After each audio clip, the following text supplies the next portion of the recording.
নমস্কার, north east নিউজে আপনাদের স্বাগত জানাই। আমি মাম্পি চৌধুরী। বিস্তারিত সংবাদের আগে এক নজরে দেখে নেই আজকের সংবাদ শিরোনাম। অসম বিশ্ববিদ্যালয়ের ছাত্রের মৃতদেহ উদ্ধার শিলচরে, চাঞ্চল্য গোটা শহরে। এক রাতে 4টি চুরিকাণ্ড উদ্ধারবন্দে, প্রশাসনের দৃষ্টি আকর্ষণ। নির্বাচনী প্রচারে মুখ্যমন্ত্রীর প্ররোচনামূলক মন্তব্য বাঙালিদের হেনস্থা এবং নিপীড়নে ইন্ধন যোগাবে, অভিযোগ বরাক ডেমোক্রেটিক যুব ফ্রন্টের। বিপুল পরিমাণ হেরোইন জব্দ, আটক 2। এবারে সংবাদ বিস্তারিত। করিমগঞ্জ জেলার চরগুলার ছেলে জাহির তাপাদারের ছোট ভাইকে নিয়ে বিগত 1 বছর থেকে শিলচর পঞ্চায়েত রোডের এশিয়ানা স্টুডেন্ট পিজি নামের একটি ঘরে ভাড়া থাকতেন। সে আসাম ইউনিভার্সিটির ছাত্র এবং তার ভাই রামানুজ কলেজের ছাত্র। আজ দুপুরে হঠাৎ করে তার রুমের ভিতরে গলায় কাপড় বাঁধা ফ্যানের মধ্যে ঝুলন্ত অবস্থায় দেখতে পাওয়া যায়।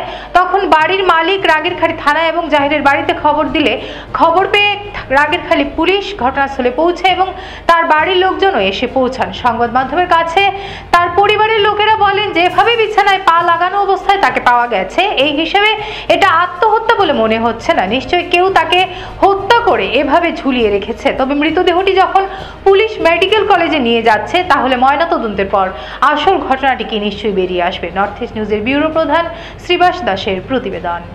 আমার তো সম্পর্কে নাতি, আমার বন্ধু এগোনোর ছেলে, এখানে 1 বছর থেকে আছে হোস্টেলে। ইউনিভার্সিটিতে অ্যাডমিশন হয়েছে। নাম হলো জাহিদ আহমেদ। আজকে গত 1 বছর থেকে এখানে পড়াশোনা করে কোনো অসুবিধা নেই। তার লগর ছেলেরাও তারা খুব ভালো পায়, খুব ভদ্র ঠান্ডা ছেলে। আজকে হঠাৎ করিয়া শোনা যায় যে ফ্যামিলি লাগিয়ে সুইসাইড করছে। তৎক্ষণাৎ তার বাবা আমি মানে এখান থেকে আইসি দেখলাম যে এই ফ্যানের মধ্যে যে অবস্থায় একটা বেড কাভার দিয়া লোকটায় পাউটাও বিছনার মধ্যে লাগায়। আমার সন্দেহ এটা হয়তো মার্ডারও হতে পারে। এই জায়গাটার নাম আজকে আমরা জুম্মাবার আসবো। আমরা সবই জুম্মাতে, আমার বাইর এই বাসাটা বাইও আসলো মানে জুম্মাতে। যে আমরা তো জুম্মাতে পড়ে জুম্মাটা শেষ হওয়ার পরে সব বাড়ি সে পড়ে শুনতে পারলাম যে এখানে একটা মানে তান বাসাতে বাইর বাসাতে একজন হ্যাঙ্গিং হয়েছে। তখন তো সব মানুষ আমরা পাড়ার যারা জম্মা আসো সবই আইলাম। আমার পরে দেখলাম যে উপরে একটা ছেলে হ্যাঙ্গিং অবস্থা। তখন তানে যে তাইনও দূরে আইলো। হওয়ার পরে তাই তো মালিক, তার নাম হলো পারভেজ হোসেন বড়বুইয়া। তার পরে দেখলাম যে ছেলেটা তো হ্যাঙ্গিং। ছেলেটা পইলে শুনতে পাইলাম যে তাইন কইলা পাইলাম যে তানে জিগাইলাম ছেলেটা কে। তাইন কইলা যে তার কাছে তো সব এভিডেন্স ছেলেটার আছে, আধার কার্ড। তখন ছেলেটা জিগাইলাম কিতা করে, তো কইলা যে আসাম ইউনিভার্সিটির ছেলেটা পড়ায়। তার নামটা হলো জাহির আব্বাস তাপাদার, বাড়ি করিমগঞ্জ আসিমগঞ্জ বোধহয় চরকুল। তো এরপরে তার একটা ছোটো ভাই থাকে তার সঙ্গে মিলে। তো এই সঙ্গে এই জুম্মাতে আসলো। জুম্মার পরে এই আইসে, আবার পরে এই নিজে দেখছে তার বাহিনী অবস্থা। এরপরে আমরা পুলিশ খবর দিলাম। খবর দেওয়ার পুলিশটা আইলো, আপনারা মিডিয়া মানুষও আইলে। তখন যেটা প্রসেস হইব এটা প্রসেসিং কতদিন তুই এখানে 5-6 মাস হয়ে যাব।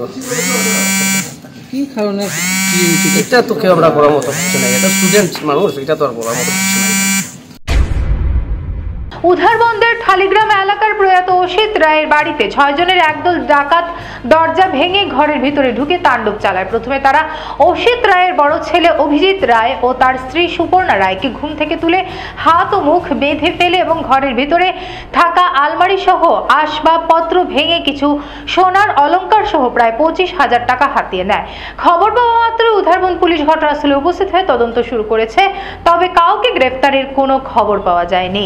এদিকে উধারবন্দ দিঘিরপাড় পয়েন্টে পানগ্রাম জিপি অফিসের দরজার তালা ভেঙে ঘরের ভিতরে প্রবেশ করে কম্পিউটার, ল্যাপটপ সহ কিছু সামগ্রী চুরি করে নিয়ে যায়। আজ দুপুরে উধারবন্দ থানায় এক এজাহার দায়ের করা হলে সঙ্গে সঙ্গে উধারবন্দ পুলিশ ঘটনাস্থলে উপস্থিত হয়ে তদন্ত শুরু করে। এদিকে দিঘিরপাড় পয়েন্টের সম্মুখে থাকা আব্দুল সামাদের গাড়ির ওয়ার্কশপে চুরিকাণ্ড সংঘটিত হয়।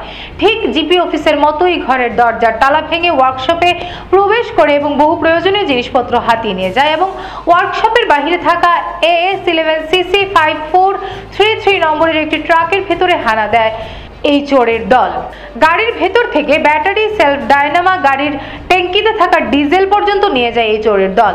গাড়ির মালিক মৌরুদ্দিন লস্কর অভিযোগ করে বলেন, প্রায় 40,000 টাকার জিনিসপত্র হাতিয়ে নিয়েছে এই চোরের দল। এ বিষয়ে ওয়ার্কশপের স্বত্বাধিকারী আব্দুল সামাদ লস্কর উদাহরণ থানায় এক এজাহার দায়ের করেছেন বলে জানিয়েছেন। একই রাতে এইরকম ভয়ানক চুরিকাণ্ডে আতঙ্কিত এলাকাবাসী। প্রশাসনের দৃষ্টি আকর্ষণ করে পেট্রোলিং ও গাঁওরক্ষী বাহিনীর পাহারা বাড়ানোর দাবি করেন স্থানীয় জনগণ। বিস্তারিত দেখুন ভিডিওতে। নর্থ ইস্ট নিউজের প্রতিনিধি রাজুদের প্রতিবেদন।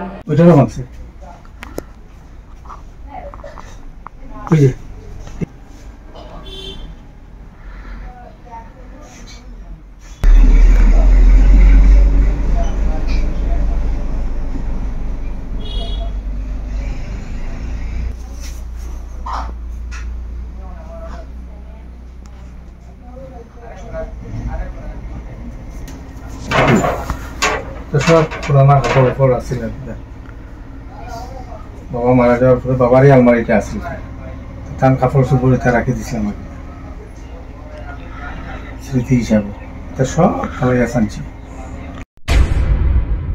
নির্বাচনী প্রচারে মুখ্যমন্ত্রীর প্ররোচনামূলক মন্তব্য সারা ভারতে বাঙালিদের হেনস্থা ও নিপীড়নে ইন্ধন যোগাবে। অবিলম্বে এই ব্যাপারে তদন্ত করে যথাযথ ব্যবস্থা গ্রহণের আর্জি জানিয়ে কাছাড় পুলিশ সুপার ও ডিজিপির কাছে লিখিত আবেদনপত্র পেশ করল বরাক ডেমোক্রেটিক যুব ফ্রন্ট। সম্প্রতি ঝাড়খণ্ডে নির্বাচনী প্রচারে গিয়ে অসমের মাননীয় মুখ্যমন্ত্রী ডক্টর হিমন্ত বিশ্ব শর্মা অসমের বাংলাভাষীদের বাংলাদেশি অভিহিত করে যে প্ররোচনামূলক মন্তব্য করেছেন, তার পরিপ্রেক্ষিতে তদন্ত সাপেক্ষে যথাযথ ব্যবস্থা গ্রহণের দাবি জানিয়ে কাছাড় পুলিশ সুপারের কাছে আজ লিখিত আবেদনপত্র পেশ করলো বরাক ডেমোক্রেটিক যুব ফ্রন্ট। এদিন বক্তব্য রাখতে গিয়ে যুব ফ্রন্টের মুখ্য আহ্বায়ক কল্পার্ণব গুপ্ত বলেন, চরম আপত্তিজনক জাতিবিদ্বেষী মন্তব্য করছেন আসামের মাননীয় মুখ্যমন্ত্রী ডক্টর হিমন্ত বিশ্ব শর্মা। বিগত কয়েকদিনে নির্বাচনী প্রচার কার্যে ঝাড়খণ্ড রাজ্যে গিয়ে তিনি একের পর এক আপত্তিকর মন্তব্য করছেন। তিনি বলছেন আসাম রাজ্যে নাকি 40% বাংলাদেশি, 40% বাংলাদেশি মানুষ আসামে। এই মন্তব্য তিনি করছেন এবং বলছেন 40 জন বিধায়ক নির্বাচিত জনপ্রতিনিধিদের তিনি বাংলাদেশি তকমা দিচ্ছেন। তাছাড়াও তিনি বলছেন যে রাজ্যের গুরুত্বপূর্ণ পদে স্পিকার সহ বিভিন্ন উচ্চ পদে নাকি বাংলাদেশিরা বসে আছে, বাংলাদেশিরা দখল করে আছে এবং রাজ্যে নাকি 1,25,00,000 বাংলাদেশি। কি ধরনের মন্তব্য তিনি করছেন, কোন তথ্যের ভিত্তিতে এই মন্তব্য তিনি করলেন? মুখ্যমন্ত্রী একটি সাংবিধানিক পদ অলংকৃত করে বিভিন্ন জাতিগোষ্ঠীকে নিয়ে চলার যেখানে কথা, সেখানে এই মন্তব্য তিনি কোন তথ্যের ভিত্তিতে করলেন?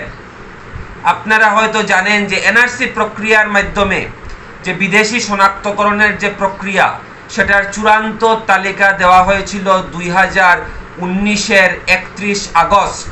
সেই তালিকায় 19 লক্ষ মানুষের নাম ছিল না এবং পরে আবার অ্যাপিলের কথা ছিল, সুতরাং নাম আরও কমে আসবে। সুতরাং কোন ভিত্তিতে তিনি এই মন্তব্য করেন যে আসামে 1,25,00,000 বাংলাদেশি আছে এবং তিনি বলছেন ঝাড়খণ্ড থেকে নাকি তাদেরকে প্রহার করা হবে, তাদেরকে নাকি পা ভেঙে দেওয়া হবে, পা ভেঙে তাদেরকে বের করে দেওয়া হবে রাজ্য থেকে।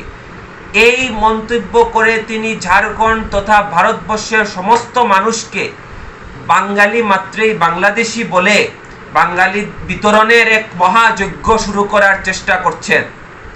এক বাঙালি নিধন যজ্ঞের প্রণোদনা যোগাচ্ছেন আসামের মুখ্যমন্ত্রী তার এই মন্তব্যের মাধ্যমে।